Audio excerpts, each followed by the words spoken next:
तर नमस्कार मित्रांनो, माऊली गोट फार्म चॅनलमध्ये आपलं सर्वांचं स्वागत आहे. तर आपण पावसाळ्यामध्ये बंदिस्त शेळ्यांसाठी सुक्या चाऱ्याचं महत्त्व पाहणार आहोत. तर बंदिस्त शेळ्यांसाठी सुका चारा हा शेळ्यांना किंवा पिल्लांना लागत असतो बघा. तर आपण हिरवा चारा देतो, त्याच्यामध्ये 80 ते 90% म्हणजे पाणीच असते बघा. आणि जो सुका चारा असतो त्याच्यात 80 ते 90% म्हणजे 90% सुका चारा राहतो त्याच्यामध्ये. त्यामुळे काय होते बघा, शेळ्यांचे असो किंवा पिल्लांचे तब्येत मेंटेन राहते बघा. आणि आपण जर नुसता हिरवा चारा दिला तर त्याने शेळ्यांचे किंवा पिल्लांची तब्येत बनत नाही. तर आपण शेळ्यांना किंवा पिल्लांना काय म्हणजे कोणत्या भुसाचा स्टॉक करून ठेवायला पाहिजे. तर मित्रांनो, आता सध्याला तूर भुसा निघलेला आहे. तर मी म्हणजे तुम्हाला बऱ्याच सर्व भुसाविषयी माहिती सांगतो बघा. तर मित्रांनो, तूर भुसा असो किंवा हरभऱ्याचा भुसा असो किंवा सोयाबीन, आणखीन भुईमुगाचं सुद्धा भुसा पण म्हणजे उन्हाळी भुईमुग जर पेरलेला असेल तर त्या भुसाचं सुद्धा आपण स्टॉक करून ठेवू शकतो. तर आपण तुम्हाला तुरीचं भूस कसं स्टॉक करून ठेवले आपण पावसाळ्यासाठी तर ते दाखवतो तुम्हाला. तर मित्रांनो, हे आपलं दिसतं हे 22x50चं शेड आहे.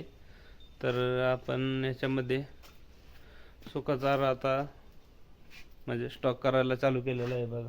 तर बंदिस्त शेळी करायची असेल तर मित्रांनो, सुका चारा पावसाळ्यामध्ये 100% म्हणजे त्याशिवाय शेळीपालनसुद्धा तुमचं होऊ शकत नाही.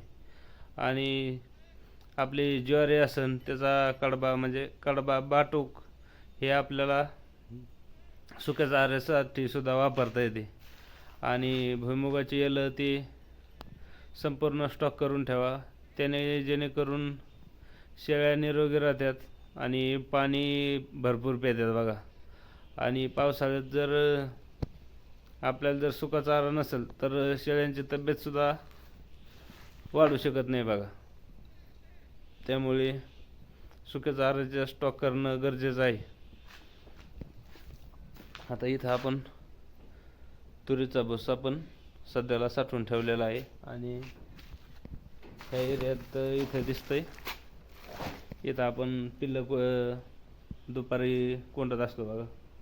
हे पाहू शकता, इथं चाटण विटण तीन हे पाहू शकता. हे पलीकडे एक दरवाजा आहे.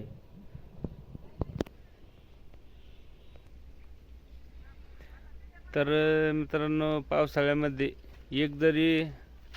एका टायमाची जरी वैरण तुम्ही सुक्या चाऱ्याची जर दिली तर तुमची शेळ्या किंवा पिल्लं एकदम तंदुरुस्त आणि निरोगी राहतील बघा.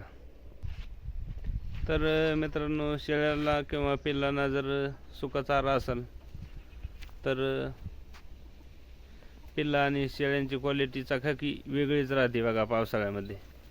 आणि सुका चारा जर नसेल तर किती आपण हिरवा चारा टाकला तर मनावाची तब्येत शेळ्यांची किंवा पिल्लांची राहत नाही.